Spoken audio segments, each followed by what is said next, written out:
안녕하세요, 시청자 여러분. 오늘은 정말 많은 이야기를 해야 합니다. BBC가 한국 축구는 죽었다는 헤드라인을 달았습니다. K축구혁신위원회가 출범했습니다. 박지성이 공동위원장을 맡았습니다. 정몽규 회장이 갑자기 사퇴를 발표했습니다. 그런데 그 사퇴 발표 타이밍이 매우 수상합니다. 오늘은 이 모든 것을 처음부터 끝까지 정리해드리겠습니다. 무엇이 진행되고 있는지, 어디에 함정이 있는지, 그리고 우리가 무엇을 주목해야 하는지까지 지금 시작합니다. 먼저 BBC 이야기부터 하겠습니다. 영국 BBC, 세계적인 언론사입니다. 이 언론사가 한국 축구에 대해 한국 축구는 죽었다는 헤드라인을 달았습니다. 이게 단순히 결과에 대한 이야기가 아닙니다. BBC가 다룬 내용이 무엇인지를 보겠습니다. 홍명보 감독 선임 절차의 불공정성, 축구협회의 카르텔, 팬들의 분노, 그리고 문제의 핵심으로 무엇을 지목했냐? 대한축구협회의 무능함, 투명성과 공정성 부족, 실력이 아닌 인맥 위주의 인사. BBC가 이 내용을 어떻게 알겠냐 싶으실 수 있습니다. 그런데 BBC가 누구의 코멘트를 인용했는지를 보십시오. 박지성 위원의 발언을 인용했습니다. 협회가 신뢰를 잃었고 회복에는 오랜 시간이 걸릴 것이다. 박지성이 세계 언론에서 이렇게 말한 겁니다. 우리가 알고 있던 박지성의 이미지가 있습니다. 조용하고 신중하고 한국 축구에 대해 공개적으로 쓴소리를 잘하지 않는 분. 그런데 그 박지성이 세계 언론에서 협회가 신뢰를 잃었다고 말했습니다. 이게 얼마나 심각한 상황인지를 방증합니다.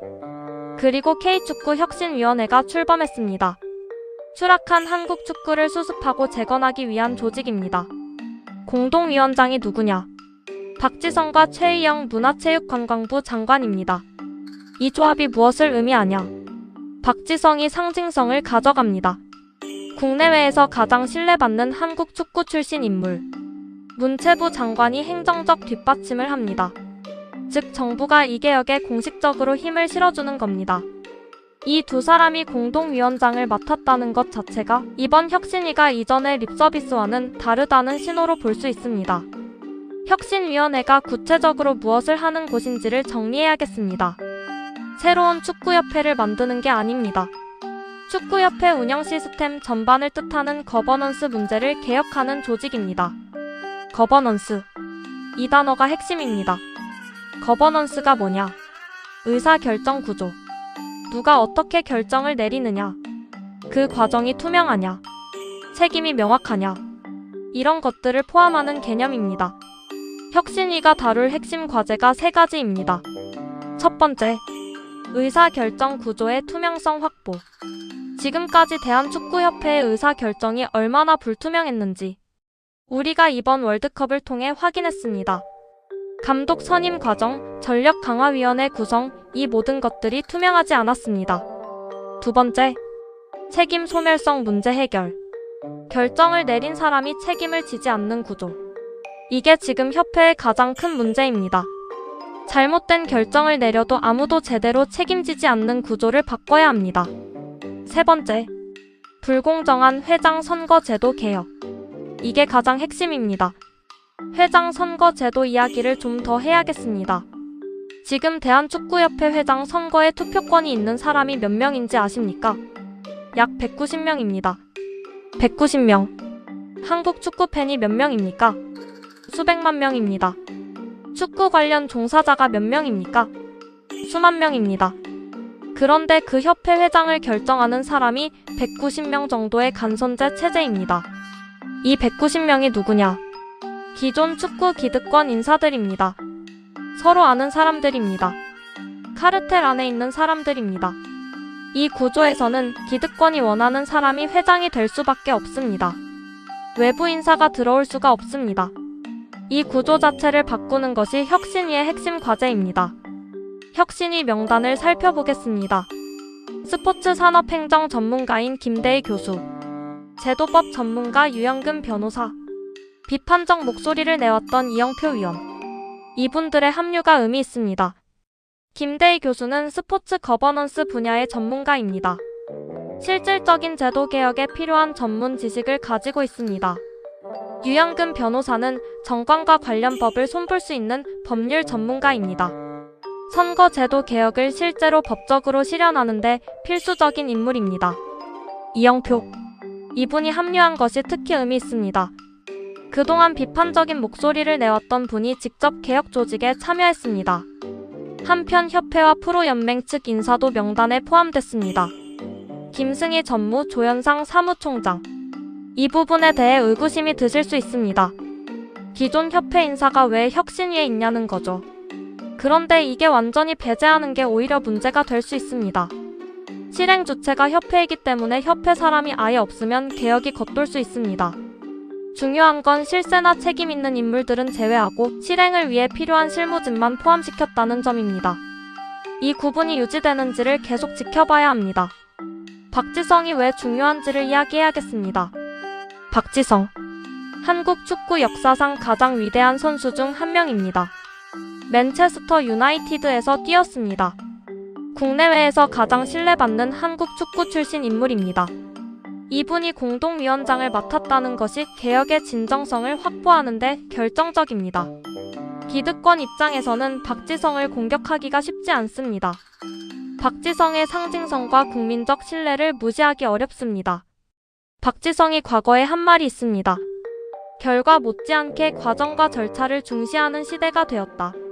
이 말을 한 분이 지금 직접 나서서 과정과 절차를 바로잡는 자리에 앉은 겁니다. 이제 여기서 반전이 나옵니다. 정몽규 회장이 갑자기 사퇴를 발표했습니다. 그런데 이 타이밍을 보십시오. 혁신위가 출범하는 바로 그 타이밍에 맞춰서 사퇴를 발표했습니다. 그리고 그 전에 축구협회가 사과문을 올렸습니다. 이게 왜 수상하냐? 협회의 꼼수를 제대로 이해하려면 선거제도를 알아야 합니다. 지금 정관에는 회장이 사퇴하면 60일 이내에 선거를 치러야 한다는 규정이 있습니다. 그리고 선거 방식은 기존의 190명 간선제입니다. 혁신위가 지금 뭘 하려고 하냐? 이 190명 간선제를 바꾸려고 합니다. 선거인단을 늘리고 직선제에 가깝게 바꾸려는 겁니다. 그런데 혁신위가 정관을 손보기 전에 정몽규 회장이 사퇴해버리면 어떻게 됩니까? 기존 정관 그대로 60일 이내에 190명 체제로 선거를 치르게 됩니다. 그러면 누가 회장이 됩니까?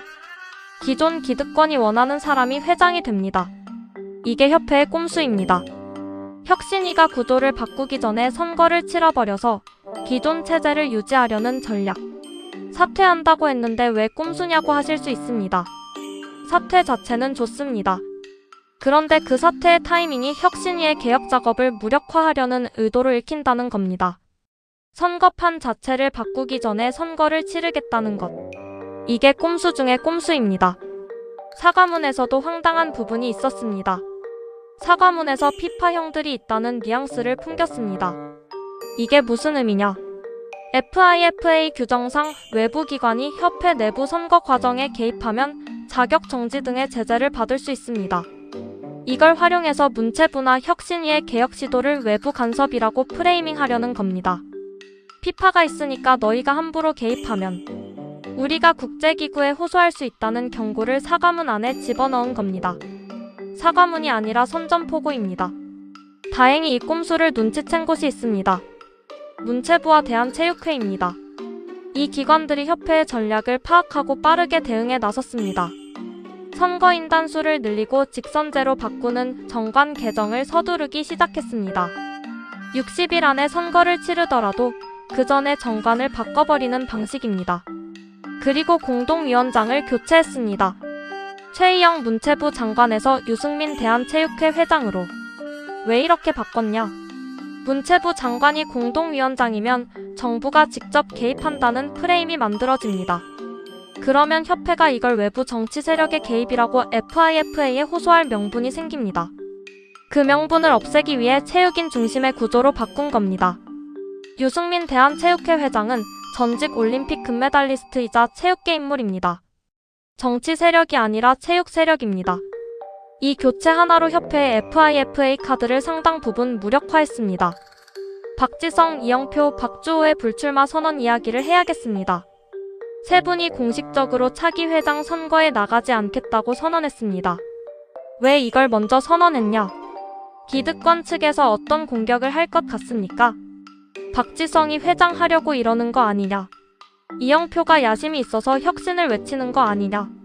이 공격을 미리 차단하기 위해 선언한 겁니다. 우리는 회장 자리를 탐내는 게 아닙니다.